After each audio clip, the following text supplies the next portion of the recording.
When You Stop Worrying, Part 1. The weight you can't see. The rain hit the window like small, nervous fingers. Ethan sat at his kitchen table, staring at his coffee cup gone cold, his mind already racing ahead to everything that could go wrong that day. The bills. The job. The uncertainty. It was always something. He checked his phone, again. No new emails. No updates from the client. No message from his boss. His chest felt tight. The silence made it worse. He had done everything right. Worked hard. Planned carefully. Woke up early. Pushed through exhaustion. But the more he tried to control things, the more life seemed to slip from his hands. And that morning, something inside him whispered a strange question. What if this worrying is what's holding you back? He shook his head. Nonsense. If he stopped worrying, things would fall apart, wouldn't they? But as the thought lingered, he noticed something else. He was exhausted. Not just tired, soul tired. Every day, he woke up already fighting the world in his mind. Every mistake he replayed. Every conversation he rehearsed. Every possible disaster he imagined before breakfast. He wasn't living, he was surviving. And deep down, he knew it. That week, something changed. Ethan's old friend, Mr. Grayson, a retired entrepreneur known for his calm confidence, invited him for coffee. The man had built 3 businesses, lost one, and yet somehow, he always seemed at peace. Ethan expected a lecture. Instead, Grayson just smiled. You look heavy, son, he said quietly. Life's been rough, Ethan admitted. Feels like I'm carrying the whole world. Grayson nodded. That's because you are. Ethan frowned. What do you mean? Grayson leaned back, eyes kind but piercing. Worry, he said, is the weight you can't see. Most people don't even notice it until it breaks their back. Ethan gave a tired laugh. So what, I'm supposed to just stop worrying? Not stop caring, Grayson replied. Just stop feeding fear. They walked outside into the cool morning. Grayson picked up a small rock from the ground and handed it to Ethan. Carry this in your hand, he said. Ethan obeyed, a little confused. Now hold it tight, Grayson instructed. Ethan squeezed it. Harder, Grayson said. Don't let go. Minutes passed. Ethan's hand began to ache. His fingers turned red. His forearm trembled. Hurts, doesn't it? Grayson asked. Ethan nodded, wincing. That's what worry is, Grayson said softly. You think it's helping you hold on to life, but all it does is wear you out. You can't build anything new while your hand is clenched around fear. Ethan opened his hand. The stone fell. Instantly, relief. For the first time in years, Ethan took a slow, full breath. They sat on a park bench as the sun began to rise. Grayson looked at the horizon and said something Ethan would never forget. Napoleon Hill once wrote that faith and fear cannot exist in the same mind at the same time. One will always drive the other out. You've spent years letting fear drive your life. What if you started feeding faith instead? Ethan looked at him. But how do I do that? I can't just decide not to worry. Grayson smiled. No. But you can decide what to focus on. He continued. Every thought you think is like planting a seed. Worry plants weeds. Faith plants growth. The mind doesn't care which one you choose, it just grows whatever you feed it. Ethan was quiet for a long time. He remembered how often he had imagined everything going wrong. The projects failing, the car breaking down, the rejection letters. He had never once pictured it all working out. Maybe that was the real problem. That night, Ethan tried something new. Instead of scrolling through his phone before bed, he sat in silence. He wrote 3 things that had gone right that day. Small things. A smile from a stranger. A kind email. A warm meal. It felt strange. Almost silly. But as he wrote, he noticed something. His breathing slowed. His chest loosened. His thoughts softened. For the first time in months, he slept deeply. In the following days, he began to catch himself. When a fearful thought appeared, what if this deal falls through? What if I fail? He'd pause and ask, but what if it all works out? It wasn't magic. The world didn't instantly change. But something inside him did. He started to feel lighter. Calmer. His mind wasn't racing to the future. It was here, in the present, where his real power lived. He began to notice opportunities that had always been there but hidden under noise.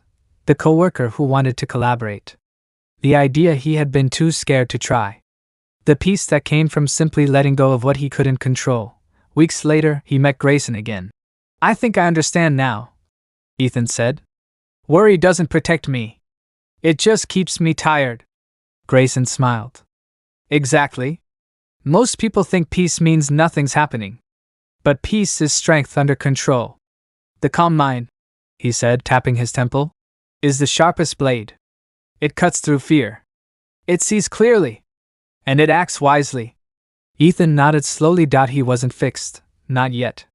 But something had begun to shift. He could feel it. The weight lifting, the energy returning. And for the first time, he trusted the process. As they parted ways, Grayson called out one last thing. "Remember, son, the moment you stop trying to control everything, life starts moving again. Because life never needed your panic. It needed your faith." That night, Ethan stood by his window, watching the city lights. The world hadn't changed. But somehow, he had. And that, he realized, was where everything truly begins. To be continued, Part 2. The Mind That Builds or Breaks. Where Ethan learns how thought and vibration create reality, inspired by Napoleon Hill's principles of faith, autosuggestion, and the law of the subconscious mind.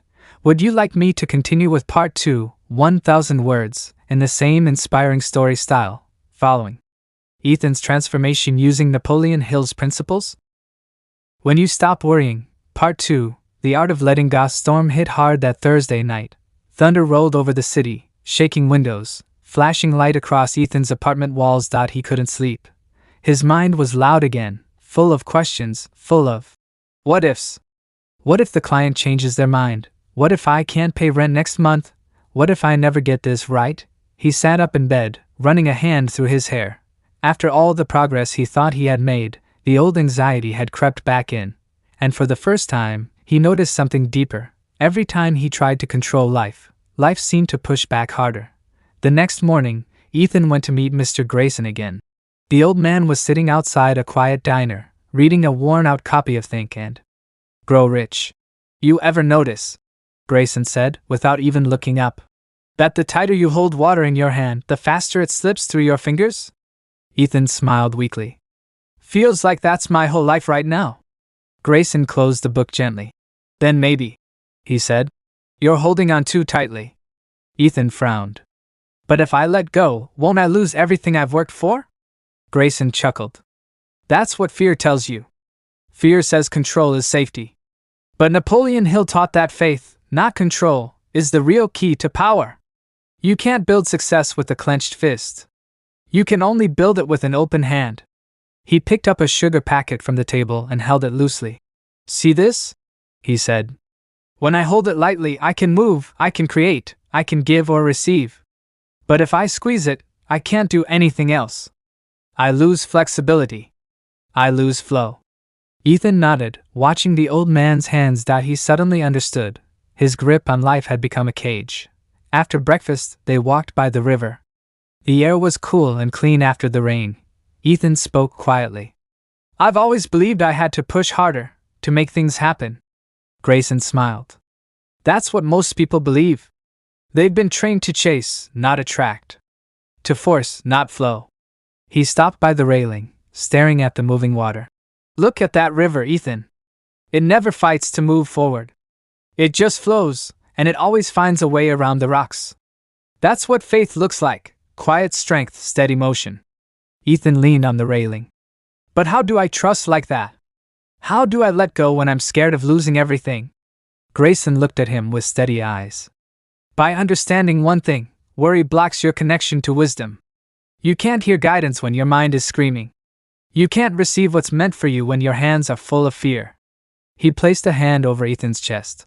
"This," he said, "is where your real control lives, not out there, but in here. When your heart is calm, your decisions are clear. When your mind is still, answers come naturally." That night, Ethan tried something different. He sat in silence, breathing slowly, hands resting open on his knees. He didn't try to fix anything. He didn't force answers. He just sat there, letting the noise fade. And in that stillness, something new appeared, not words, but a feeling. A quiet, deep assurance, like life itself was whispering, "You're safe. You're not alone." Keep moving, but stop fighting. Tears came to his eyes that he hadn't realized how tired he was from holding on so tightly. Days turned into weeks, and Ethan began practicing, letting go, not by giving up, but by trusting more. When projects slowed, instead of panicking, he asked, "What is this teaching me?" When plans changed, instead of resisting, he thought maybe this delay is part of the plan. And slowly, the tension in his body began to release. His energy felt lighter. His ideas started flowing again. One afternoon, his phone buzzed. An old client called, offering him a new project. Not by accident. By alignment. He remembered Grayson's words.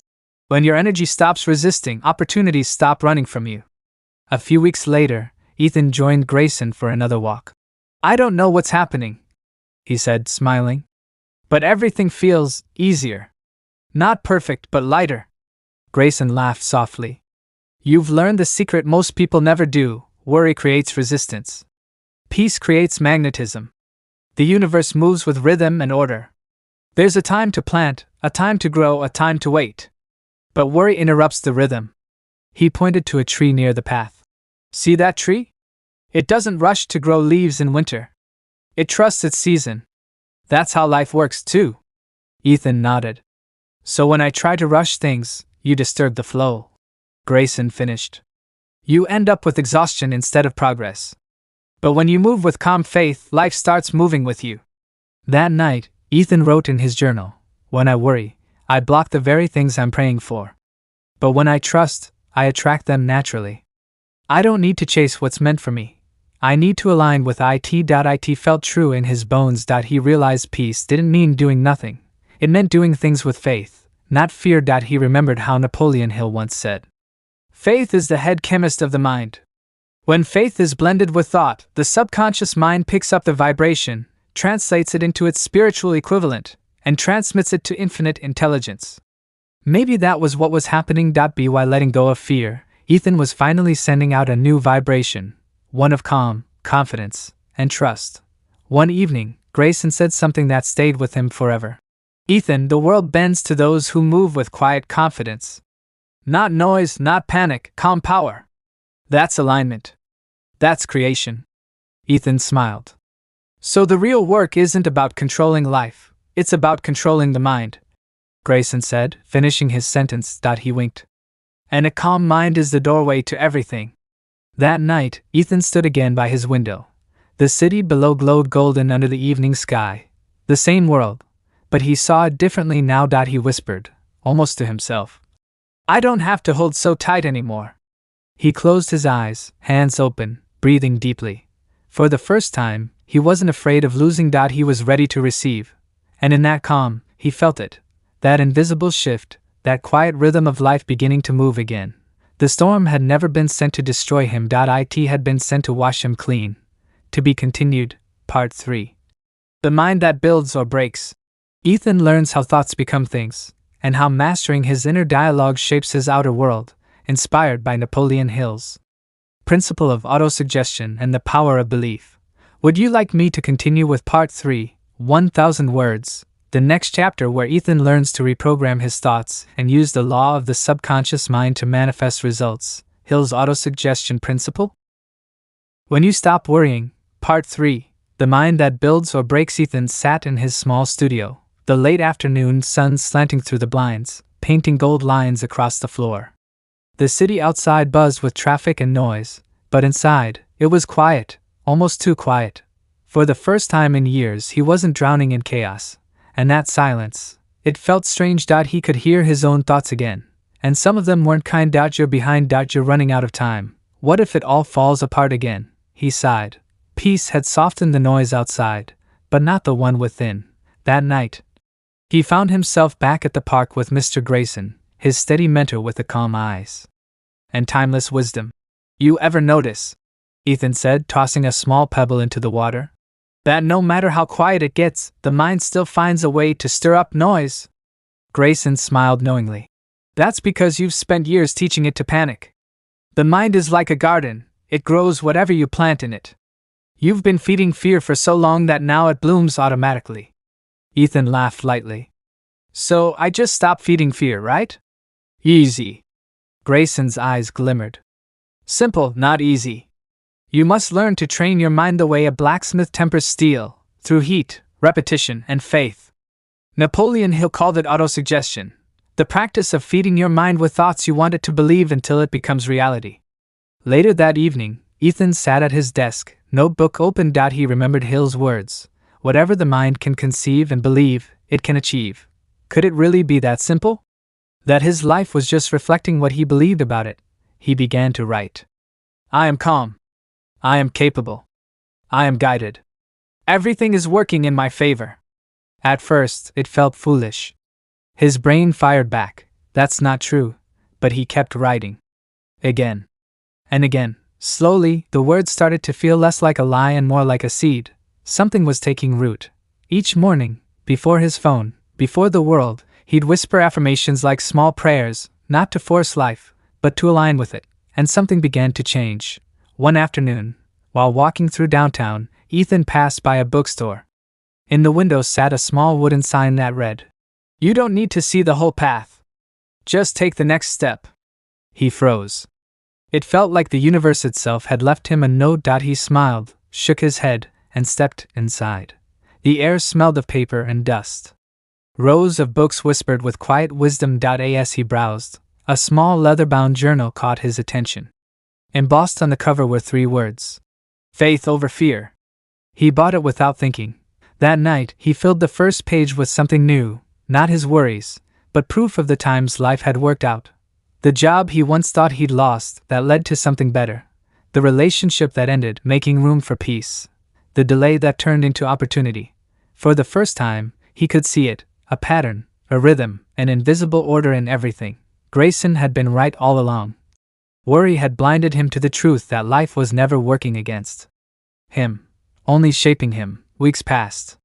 Ethan began noticing subtle shifts, not in the world, but in himself. He moved slower. He listened more. He spoke less from fear and more from clarity.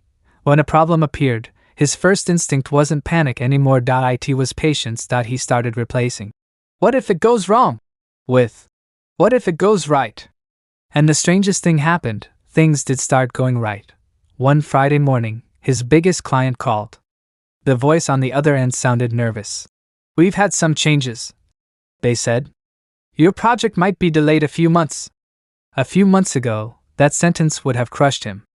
But now, Ethan simply smiled and said, "That's okay. Things always work out as they should." He hung up the phone, leaned back, and felt something new. Power. Not the loud, aggressive kind. The quiet kind that comes from trust. He realized then that he didn't need to know the whole future. He only needed to know who he had become. Calm, grounded, steady. And that version of himself could handle anything. That weekend, he met Grayson again at their usual cafe. "You look different," Grayson said with a grin. "Peace suits you." Ethan chuckled. "I'm starting to understand what you meant.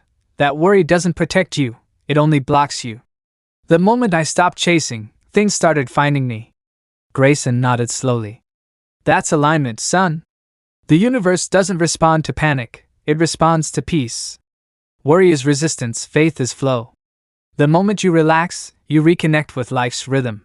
He sipped his coffee and added, "You've learned the most powerful law of all. The mind creates both cages and keys. It's up to you which one you build."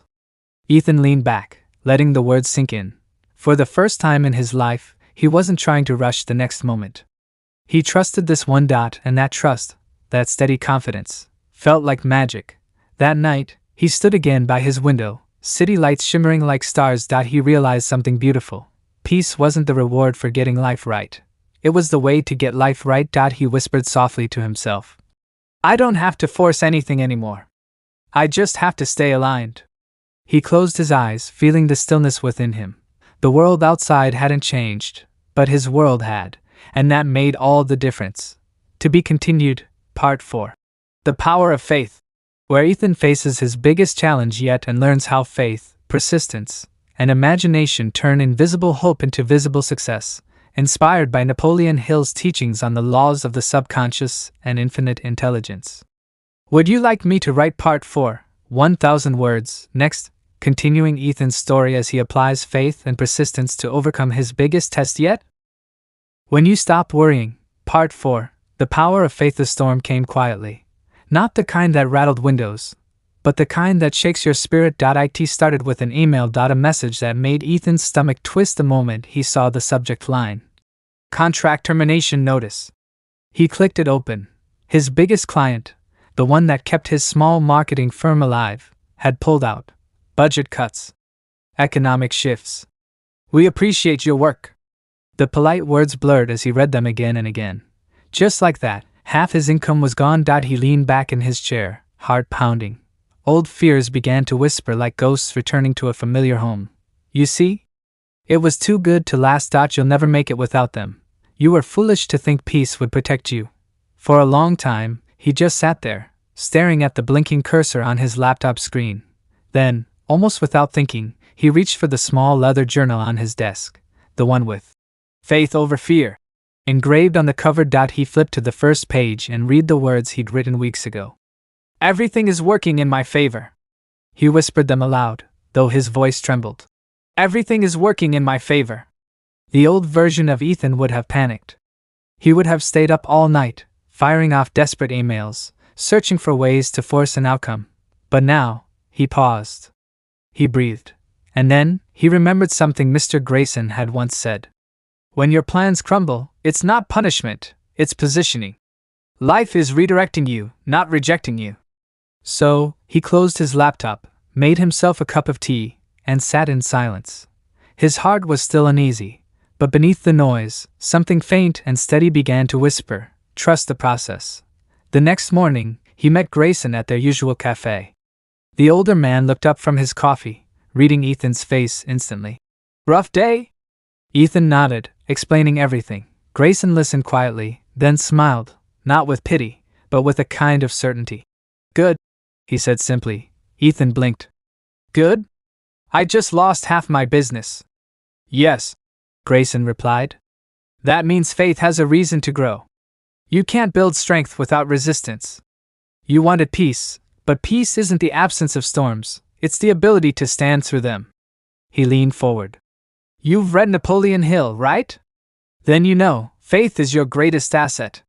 Every setback carries the seed of an equal or greater benefit. But you can't see that seed when your mind is filled with fear. Ethan stared into his coffee, the steam curling upward like a slow, silent prayer. So what do I do now? Grayson smiled gently. You act as if it's already working out. You move with faith, not fear. Hill said that faith is a state of mind that can be induced by affirmation and repetition. So you keep feeding your belief, until your belief feeds you. That night, Ethan did something unusual. Instead of worrying, he prepared. He cleaned his workspace, lit a candle, and wrote down every opportunity he still had, clients, contacts, ideas. He didn't focus on what was lost, he focused on what remained. Then he closed his eyes and visualized, not the fear of failure, but the feeling of success. He pictured new clients calling, doors opening, his creativity flowing with ease. For the first time, his imagination became an ally, not an enemy. Days passed. He worked steadily, calmly. No panic, no desperation, just faith in motion. He started reaching out to old connections, not begging, but offering value. He restructured his services, made his messaging sharper, and trusted that life was making space for something better. A week later, he got a call. A local startup had seen one of his online posts and wanted help with branding. The project wasn't huge, but it was something.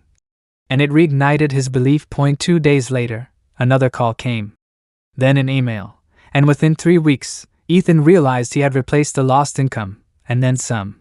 Each opportunity seemed to flow naturally, without struggle. He remembered Grayson's words. When you move with faith, life moves with you. But the greatest change wasn't in his business.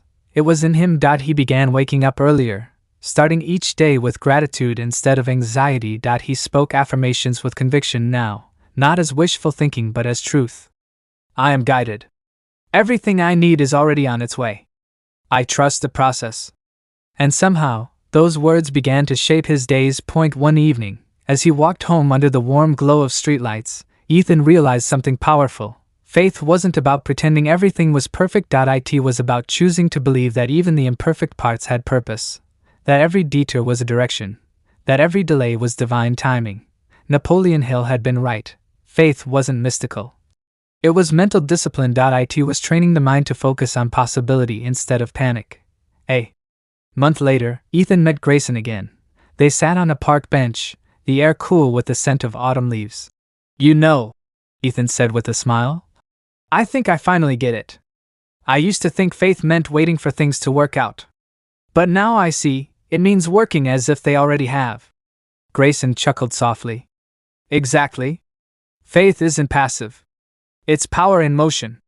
When you act in faith, you align with infinite intelligence, that unseen current that connects all things. That's when life begins to cooperate with you."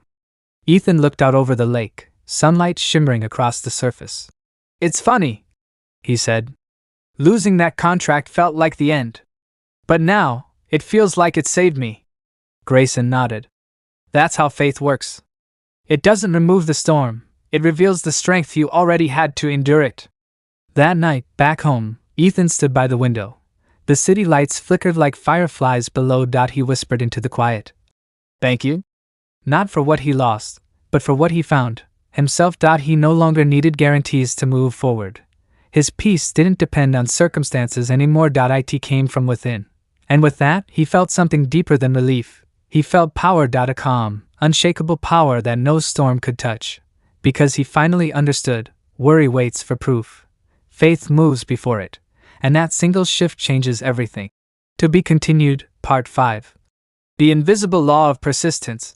Ethan learns that faith without persistence is incomplete, and he must face the test of staying calm and consistent when results take longer than expected, guided by Napoleon Hill's principles of desire and endurance. Would you like me to continue and write Part 5, 1,000 words, next? The story of Ethan learning persistence and endurance when his faith is tested by delays? When you stop worrying, Part 5, the law of persistence. It had been 3 months since Ethan rebuilt his business from near collapse. Work was flowing, clients were happy, and the panic that once ruled his mornings had faded into something softer, a steady, unshakable calm. But peace, he was learning, isn't something you find once. It's something you choose again and again. And now, life was about to test just how strong that choice really was. It started with silence, not the peaceful kind, but the kind that stretches out too long, like a pause that never ends. Point 2 of his biggest projects were delayed. Payments stalled. Promises hung in the air like unfinished sentences. Ethan tried to stay calm at first. He told himself it would sort itself out. But as days turned into weeks, his old habits crept in. He started checking his phone obsessively, refreshing his email, pacing, thinking, overthinking. The voice of worry, the one he thought he'd silenced, began whispering again. What if they don't pay? What if this all falls apart again? What if you're not as stable as you think? He wanted to fight it, but he could feel the tension building. Until one morning, he decided to walk instead of work. He left his apartment before sunrise and headed toward the park where he often met Grayson. The air was crisp, the city still half asleep. By the time he reached the park bench, Grayson was already there, reading a worn leather book. Without looking up, the old man said, "You've got that storm behind your eyes again." Ethan sighed and sat down. "It's been quiet lately. Too quiet. Clients are slow to respond. I'm trying to stay calm, but I keep slipping." Grayson smiled knowingly.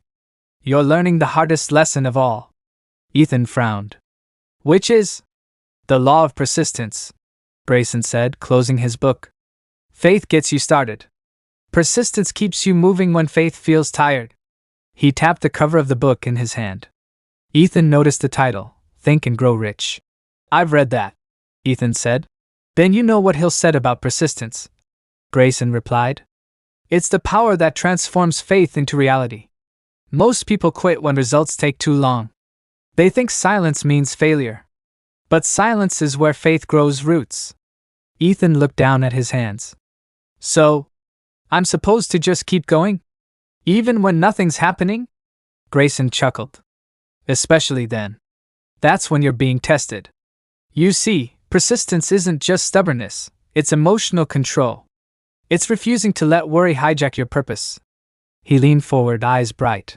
Hill once wrote, "One of the most certain ways to succeed is to make up your mind to never quit, no matter how long it takes." You've already proven you can stay calm when life falls apart. Now, can you stay calm when life simply pauses? That night, Ethan wrote those words in his journal. Persistence is peace in motion. He underlined it twice. Then, he made a decision. No more checking emails every 10 minutes. No more chasing after outcomes. He would keep showing up. Keep working. Keep trusting.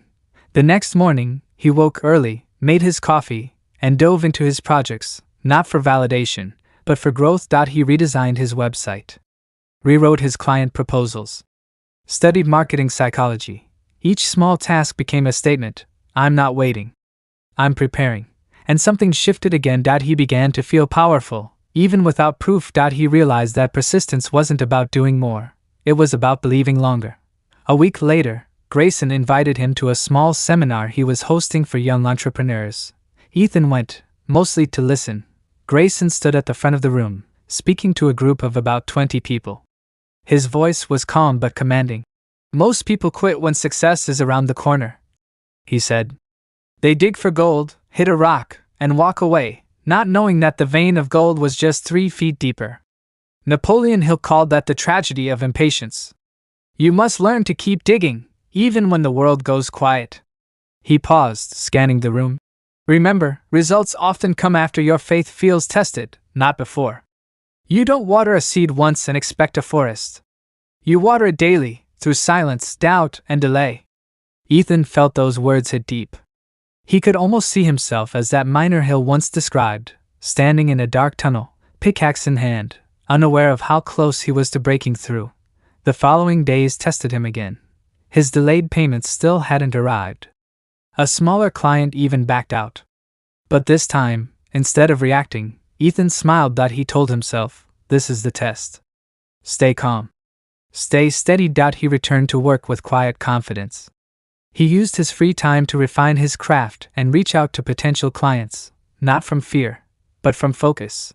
Then, out of nowhere, it happened. An old connection, a friend from a business workshop he'd attended a year ago, called him out of the blue. Hey Ethan, I've got a company looking for someone exactly like you. You interested? The next week, he signed a long-term contract with that company, bigger than any deal he'd ever had before. When he got home that evening, he laughed, not out of pride, but gratitude. He realized he hadn't earned that opportunity through panic or control. He'd attracted it by staying persistent, peaceful, and prepared. Later that night, he wrote in his journal again. The universe doesn't reward rush. It rewards rhythm. When you stay calm and consistent, opportunities come looking for you. He thought of Grayson's words, and of Napoleon Hill's timeless truth. There is no substitute for persistence. The person who makes persistence their watchword discovers that old man failure finally becomes tired and makes his departure. Ethan closed his eyes and whispered, I'm not tired anymore. He had learned that worry burns energy fast, but faith and persistence create endless fuel. He wasn't chasing peace anymore. He was becoming it, and in that state, everything he needed began to flow naturally, in time, in rhythm, in perfect order. Because persistence, he now understood, wasn't about pushing harder. It was about trusting longer. To be continued, Part 6, Final Chapter. The calm before success.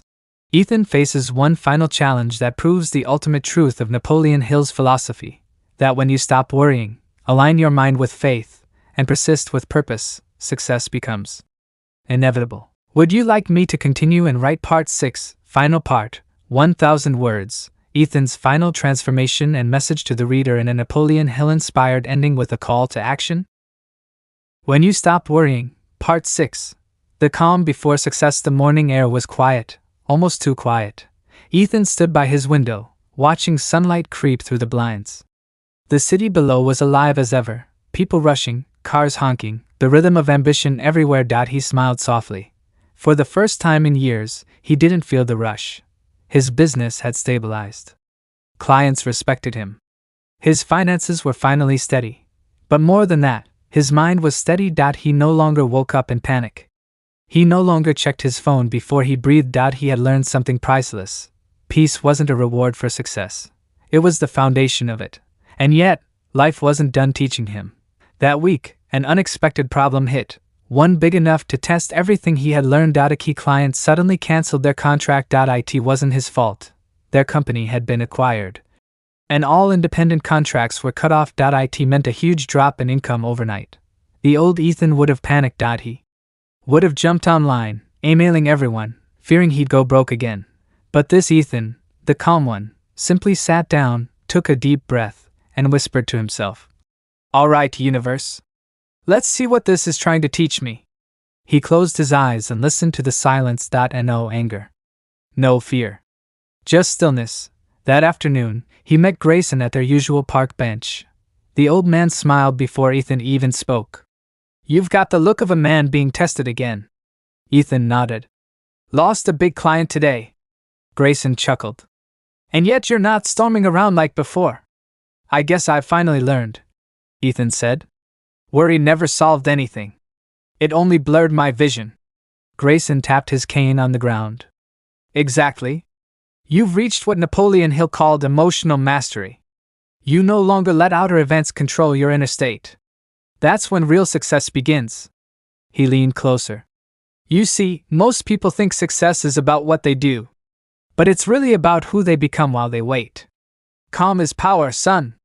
When you master calm, you master circumstances." Ethan smiled. "So this is the calm before success?" Grayson grinned. "Always. The final test before every breakthrough is silence. The universe pauses to see if you trust what you've built." That night, Ethan sat at his desk with his journal open. He wrote, "Every storm taught me how to stand still. Every delay taught me patience. Every loss taught me faith. I finally understand, success is not created by control. It's created by alignment." He looked up, noticing the calm around him. The air felt different. He didn't feel lost anymore. He felt guided. Then he remembered something Hill wrote in Think and Grow Rich. "Faith is the only known antidote for failure." Those words struck him deeply. Because now, he didn't just believe them, he had lived them. He realized he had spent years trying to control everything because he didn't trust himself. But now, trust was his greatest asset. Days passed. Instead of chasing new clients in panic, Ethan focused on adding more value to what he already offered. He recorded training videos for his clients. He improved his systems. He gave without fear. And within 2 weeks, as if life was waiting for his energy to align, a new opportunity appeared. A major company had seen his work online and wanted to partner long-term, not just one project. A full creative contract, double what he had lost. Ethan laughed out loud when he got the email. It wasn't coincidence. It was confirmation. The law of cause and effect, the same law Napoleon Hill wrote about, had done its work. He whispered to himself. When you stop worrying, you stop blocking your blessings. A few days later, he met Grayson one last time. The old mentor seemed proud, almost peaceful himself. "You've done well, Ethan," he said. "You've mastered what most people never do, control of your own mind." Ethan smiled. "I think I finally understand what you've been saying all along. Worry is imagination turned against you. Faith is imagination turned toward you." Grayson nodded slowly. "That's it. The same energy that creates fear can create miracles. It just depends on which side you feed." They sat in silence for a while, watching the sun set. Finally, Ethan asked, "So what now?" Grayson smiled. "Now you teach. You lead by example. You show people what happens when they stop feeding fear and start feeding faith." He looked out at the fading light. "Remember, Ethan, calm minds create rich lives. Rich not only in money, but in freedom, relationships, purpose. That's what Napoleon Hill meant when he said, whatever the mind can conceive and believe, it can achieve. You've proven that." Years later, Ethan would tell his story on stages and in workshops. He would share how he once lived in constant worry, afraid to fail, desperate for control, and how letting go changed everything. He'd tell them about the night he decided to stop chasing outcomes and start aligning his thoughts with peace. How the silence that once scared him became the space where all his best ideas were born. And how faith, not force, became his greatest business strategy. He would end every talk with a simple truth. When you stop worrying, you start winning. Not because life gets easier, but because you get stronger. One evening, long after his talks had made him a respected voice in his field, Ethan returned to that same park bench, the one where everything had begun. Grayson was gone now, but his words lived on. Ethan sat quietly, eyes closed, breathing in the peace of a life well lived. He whispered to himself. Thank you for every delay, every test, every silence. You were never punishing me, you were preparing me. Then he smiled, the same calm smile that had changed his entire life. Because he knew now, peace was not the end of the journey. It was the journey, and that journey had brought him everything he'd ever hoped for. Moral: the Napoleon Hill way. Worry blocks imagination, faith activates it. Control is an illusion, calm is power.